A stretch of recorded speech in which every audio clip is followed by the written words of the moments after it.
साध संगत जी, the inspired stories channel पर आपका बहुत बहुत स्वागत है। वीडियो शुरू करने से पहले कृपया आप मेरे चैनल को सब्सक्राइब जरूर करें और साथ में बेल आइकन को भी दबा दें ताकि मेरे नए वीडियो का नोटिफिकेशन आपको मिल जाए। और अगर वीडियो अच्छा लगे तो कृपया लाइक, कमेंट और ज्यादा से ज्यादा शेयर करें। अब देर न करते हुए आज की कहानी शुरू करते हैं। साध संगत जी, मनुष्य अपने जीवन में जिस तरह कर्म करता है वैसे ही उसके कर्म इकट्ठे होते जाते हैं। कुछ लोग ये सोचते हैं कि अगर उनसे बुरे कर्म हो भी गए हैं या फिर जीवन में कुछ गलतियां हो गई है तो वो इन गलतियों को सुधारने के लिए आत्महत्या कर लेंगे और उसके बाद उन्हें इन कर्मों से मुक्ति मिल जाएगी। लेकिन साध संगत जी, ऐसे लोग बेवकूफ होते हैं। वो ये नहीं जानते कि चाहे कुछ भी कर लो, कर्मों का फल तो भोगना ही पड़ता है, क्योंकि कर्म अपने कर्ता का पीछा करता है और समय आने पर अच्छा या बुरा फल भी उसको मिलता है। साध संगत जी, आज की इस कहानी से हमें पता चलेगा कि मनुष्य को अपने पिछले जन्म का कर्ज भी चुकाना पड़ता है। अब देर ना करते हुए आज की कहानी शुरू करते हैं। प्राचीन समय की बात है। शहर से कुछ दूरी पर जंगल में एक आश्रम में महात्मा रहते थे। वो महात्मा बहुत ही पहुँचे हुए ज्ञानी महात्मा थे। उन महात्मा से लोग दूर दूर से ज्ञान लेने के लिए आते थे। एक दिन महात्मा अपने शिष्यों को उपदेश दे रहे थे। तभी एक शिष्य ने खड़े होकर महात्मा से पूछा, गुरुजी, मैं ये जानना चाहता हूँ कि क्या मनुष्य को पिछले जन्म का कर्ज भी चुकाना पड़ता है और मृत्यु के बाद मनुष्य की आत्मा अपने साथ क्या क्या लेकर जाती है और क्या वो सभी चीजें मनुष्य की मौत के बाद उसे कैसे प्रभावित करती हैं। तब महात्मा ने उसकी बात सुनकर कहा, बेटा, ये बात सच है कि मनुष्य को पिछले जन्म का कर्ज भी चुकाना पड़ता है और मृत्यु के बाद भी कुछ ऐसी चीजें होती हैं जो आत्मा के साथ ही रहती हैं और उनका प्रभाव मनुष्य के अगले जन्म पर भी पड़ता है। फिर महात्मा जी ने कहा, आज मैं तुमको इसी के बारे में एक कहानी सुनाता हूँ। अगर तुम सब इस कहानी को ध्यान से सुनोगे तो तुम्हें तुम्हारे सभी प्रश्नों का उत्तर मिल जाएगा। फिर महात्मा ने कहा, प्राचीन समय की बात है। एक गांव में शिवचरण नाम का पंडित अपनी पत्नी साधना के साथ रहता था। शिवचरण बहुत ही गरीब परिवार में पैदा हुआ था। शिवचरण बहुत ही मेहनती और समझदार था। जब वो गरीब था तब उसे धन की ज्यादा इच्छा नहीं थी, पर उसकी मेहनत के कारण जैसे जैसे उसके पास धन आने लगा तब वो दिन रात धन बढ़ाने की चिंता में डूबा रहता। उसकी पत्नी साधना भी बहुत लालची थी। साध संगत जी, आप तो जानते हो कि पैसों की इच्छा पैसा आने के साथ साथ बढ़ती ही चली जाती है। अब शिवचरण भी दिन रात यही सोचता था कि उसे कोई ऐसा रास्ता मिल जाए जिससे उसके पास बेशुमार धन हो जाए। जब शिवचरण गरीब था तो पैसों को हाथ की मैल समझता था और हमेशा यही कहता था कि दौलत का क्या है, वो तो हमेशा आती जाती रहती है। जब शिवचरण गरीब था तो वो भगवान को भी बहुत मानता था, लेकिन समय बीतने के साथ साथ धन के लालच ने उसके सभी गुणों को खत्म कर दिया। धन के लालच ने उसकी अंतरात्मा तक को मार दिया।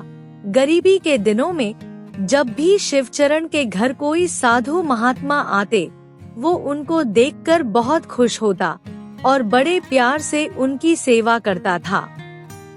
लेकिन अब उनको देखकर बिल्कुल भी खुश नहीं होता था और बेमन से उनको खाना खिलाता था। एक बार शाम का समय था। शिवचरण के घर एक महात्मा आए। उन्होंने शिवचरण से कहा, बेटा, मैं एक मुसाफिर हूँ और मैंने आगे काशी जाना है, लेकिन रात का समय हो गया है इसलिए मैं तुम्हारे घर रात गुजारना चाहता हूँ। मैं बड़ी उम्मीद लेकर आया हूँ। उस महात्मा के चेहरे पर बहुत चमक थी और उनकी वाणी मिठास से भरी हुई थी। शिवचरण ने सुना तो उसने महात्मा को प्रणाम किया और बोला, बाबा, साधु संतों की सेवा करना तो मेरा फर्ज है। तब महात्मा ने मुस्कुराते हुए कहा, बेटा, इस युग में भक्ति भाव से सेवा करने वाले मनुष्य बहुत कम मिलते हैं। ऐसा महसूस होता है जैसे कलयुग में सब कुछ खत्म हो गया है। महात्मा के मुंह से अपनी तारीफ सुनकर शिवचरण बहुत खुश हुआ।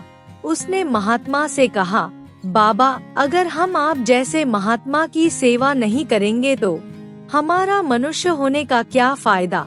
ये बोलकर शिवचरण महात्मा को अपने घर के अंदर ले गया और बड़े आदर के साथ उन्हें बिठाया और बड़े प्यार से उनको भोजन करवाया। उन दिनों शिवचरण दान पुण्य के खिलाफ था, लेकिन उस महात्मा की वाणी में कुछ ऐसी बात थी कि उसके विचार पल में बदल गए। ऐसा लगा जैसे बंजर धरती फिर से हरी हो गई। उसकी सेवा से महात्मा का दिल बहुत खुश हुआ। शिवचरण और महात्मा रात भर परमात्मा की बातें करते रहे। तभी शिवचरण ने महात्मा से पूछा, बाबा, आप साधु क्यों बने? महात्मा ने हंसते हुए कहा, बेटा, अब मैं बूढ़ा हो गया हूँ। अब सारी जिंदगी दुनियादारी में थोड़े फंसा रहूंगा। कुछ परमात्मा को भी याद करना पड़ेगा। परमात्मा की कृपा से मैंने बहुत तरक्की की है, अपने जीवन में बहुत धन कमाया। मेरे 3 बेटे हैं और 1 बेटी भी है। मैंने अपनी सारी दौलत अपने बच्चों में बांट दी है, इसलिए अब मैं काशी जा रहा हूँ। अपना बाकी समय मैं वहीं पर बिताऊंगा। शिवचरण बड़े ध्यान से महात्मा को देखता रहा, फिर बोला, बाबा, आपने अपना सब कुछ बच्चों को दे दिया या फिर अपने लिए भी कुछ रखा है? शिवचरण की बात सुनकर महात्मा ने कहा, बेटा, मेरे हाथ में जो पोटली है इसमें मैंने 500 सोने के सिक्के रखे हुए हैं। सफर में कभी कभी पैसों की जरूरत भी पड़ जाती है। इसी तरह बातें करते करते महात्मा को नींद आ गई, लेकिन महात्मा की बात सुनकर शिवचरण की नींद उड़ गई थी। ये सभी बातें उसकी पत्नी साधना भी सुन रही थी। सोने के सिक्कों की बात सुनकर दोनों का भक्ति भाव खत्म हो गया। रात का पहला पहर खत्म हो चुका था। शिवचरण बार बार महात्मा की पोटली की तरफ देख रहा था और मन में सोच रहा था कि ये पोटली मेरी कैसे हो सकती है। उसका लालच जाग गया था, लेकिन उसकी अंतरात्मा इस बुरे कर्म को करने से रोक रही थी। लेकिन उसका मन सोने के सिक्कों को हासिल करने में अटक गया। कुछ समय तक दोनों पति पत्नी यही बात सोचते रहे। फिर कुछ देर बाद साधना ने कहा, आप इतनी गहरी सोच में क्यों डूबे हुए हो? क्या आप भी वही सोच रहे हो जो मेरे मन में है? फिर साधना ने कहा, हमने इस साधु की बहुत सेवा की है, बदले में हमें कुछ ना कुछ तो जरूर मिलना चाहिए। अपनी पत्नी की बात सुनकर शिवचरण बोला, मैं यही सोचकर परेशान हो रहा हूँ। हमारा फर्ज है महात्मा की सेवा करने का, लेकिन अगर हम इनके पैसों को लूट लेंगे तो ये बहुत बड़ा पाप होगा। हमें ऐसा नहीं करना चाहिए। तब उसकी पत्नी ने कहा, आप किस तरह की बातें कर रहे हो? ये महात्मा तो अब बूढ़ा हो गया है, क्या पता कब इसकी मृत्यु हो जाए। और वैसे ही ये अपना अंतिम समय बिताने के लिए काशी जा रहा है। आप अपने मन की बात सुनो और सोने के सिक्के ले लो। मुझे लगता है परमात्मा भी यही चाहता है, तभी तो परमात्मा ने महात्मा को हमारे पास भेजा है। जो बात हमें नहीं बतानी चाहिए थी, वही बात महात्मा ने हमें बता दी। शिवचरण साधना की बात सुनकर सोचने लगा और फिर कुछ देर बाद बोला, तुम बिल्कुल सही कह रही हो। शिवचरण ने महात्मा की पोटली उठा तो ली, लेकिन उसके हाथ पैर कांप रहे थे। उसकी अंतरात्मा ने एक बार फिर से उसे रोकने की कोशिश की, लेकिन लालच ने उसे दबा दिया। फिर दोनों पति पत्नी ने पोटली को खोला और उसमें से सोने के सिक्कों को निकाल लिया और उनकी जगह लोहे के सिक्के रख दिए। अगले दिन महात्मा सुबह सुबह जाने के लिए तैयार हो गए, लेकिन शिवचरण का दिल अभी भी डर रहा था। वो ये सोचकर डर रहा था कि कहीं महात्मा को शक ना हो जाए। इसी सोच के कारण उसका चेहरा पीला पड़ गया था, लेकिन महात्मा को इस बात की कोई खबर नहीं थी। वो तो हंसते हुए बातें कर रहे थे और उनकी सेवा के लिए धन्यवाद दे रहे थे। ऐसी नीच हरकत करने के बाद शिवचरण ने उदास स्वर में कहा, बाबा, मेरी कोई संतान नहीं है। कृपया भगवान के आगे अरदास करना कि हमारे घर में संतान हो जाए। हालांकि हमने बहुत पाप किए हैं, इसलिए हमारी अरदास का कोई असर नहीं होगा। लेकिन आप तो बहुत बड़े महात्मा हो, भगवान आपकी बात जरूर सुनेगा। तब महात्मा ने मुस्कुराते हुए कहा, बेटा, ये तो परमात्मा को पता है कि वो मेरी बात सुनेगा या नहीं, लेकिन मैं तुम्हें आशीर्वाद देता हूँ कि भगवान तुम्हारे घर में संतान जरूर देगा। ये बोलकर महात्मा वहाँ से चले गए। महात्मा की बात सुनकर शिवचरण को ऐसा महसूस हुआ जैसे उसके सर से कोई बोझ उतर गया हो। लेकिन साध संगत जी, वो पति पत्नी चोरी के इल्जाम से बच नहीं सकते थे। ये बात शिवचरण भी अंदर से महसूस कर रहा था। वो ये सोचकर डर रहा था कि कहीं चोरी की बात महात्मा को पता ना चल जाए।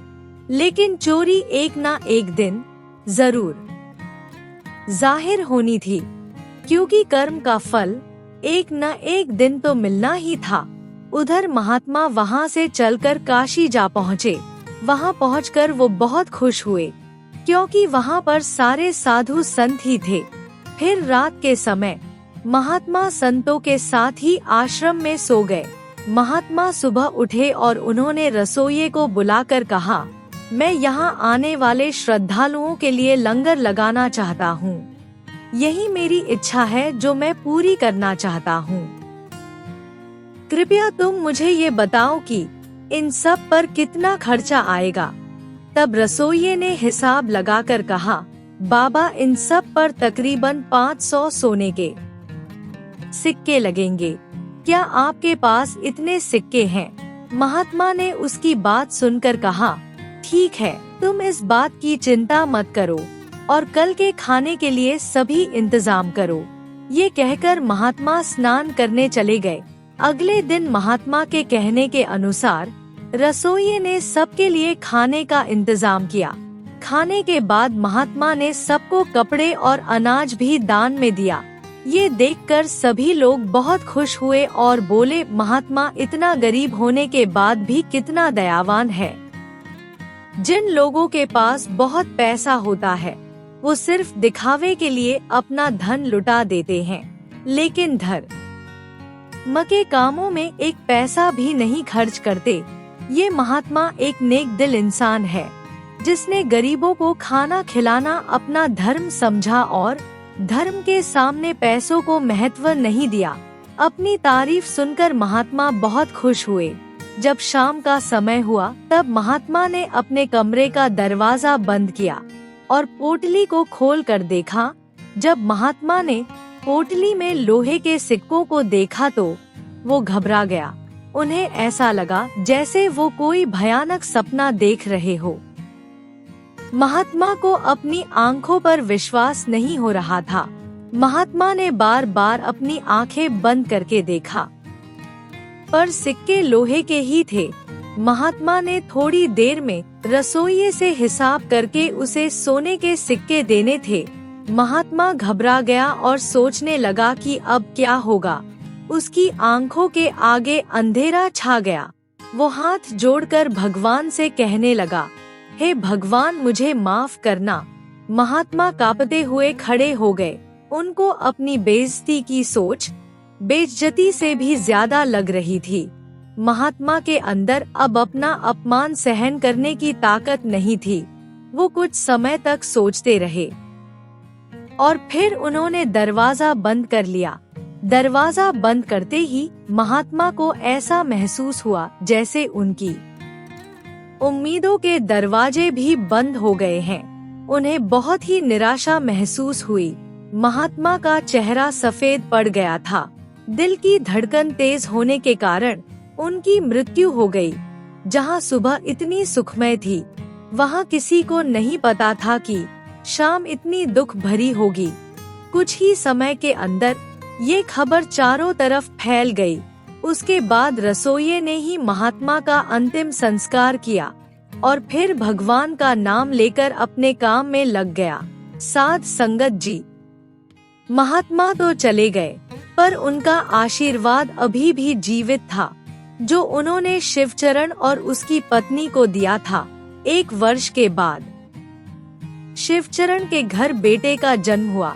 इस मौके पर शिवचरण इतना खुश हुआ। उसे ऐसा महसूस हुआ जैसे सारी दुनिया की दौलत उसे मिल गई हो। उसे ऐसा लगा जैसे उसके घर में रोशनी आ गई हो। घर में बेटे के जन्म के उपलक्ष्य में उसने पूरे गांव को खाना खिलाया। उस दिन शिवचरण ने दिल खोलकर धन खर्च किया और पैसों को पानी की तरह बहाया और अपने बेटे का नाम सुंदर रखा। सुंदर शुरू से ही समझदार और भगवान को मानने वाला था। वो इतना तेज था कि सारे गांव वाले उसे देखकर हैरान होते थे और हमेशा यही कहते थे कि ये अपने खानदान का नाम रोशन करेगा। शिवचरण ये सुनकर बहुत खुश होता था और इसी तरह से 7 साल बीत गए। सुंदर को पढ़ने के लिए आश्रम में भेजा गया। वहाँ भी सभी उसको बहुत प्यार करते थे। सुंदर पढ़ाई में बहुत तेज था। शिवचरण अपने बच्चे की तारीफ सुनकर बहुत खुश होता था और भगवान को इस बात के लिए धन्यवाद देता था। लेकिन कभी कभी शिवचरण को महात्मा के साथ किए गुनाह की बात याद आती तो वो परेशान हो जाता था और डर जाता था और इसी बात के लिए बार बार अपने ऊपर गुस्सा आता था और वो इसी सोच के कारण दुखी रहता और मन ही मन कहता कि मेरी बुद्धि कितनी भ्रष्ट हो गई थी, जो मैंने इतना बुरा कर्म किया। लेकिन साध संगत जी, गया हुआ समय तो वापस नहीं आ सकता था। फिर भी उसने कुछ सोचकर 500 सोने के सिक्के लाल कपड़े में लपेटकर बक्से में रख दिए और ये फैसला किया कि वो सिक्के महात्मा को वापस कर देगा। उसके बाद उसने महात्मा को ढूंढना शुरू किया।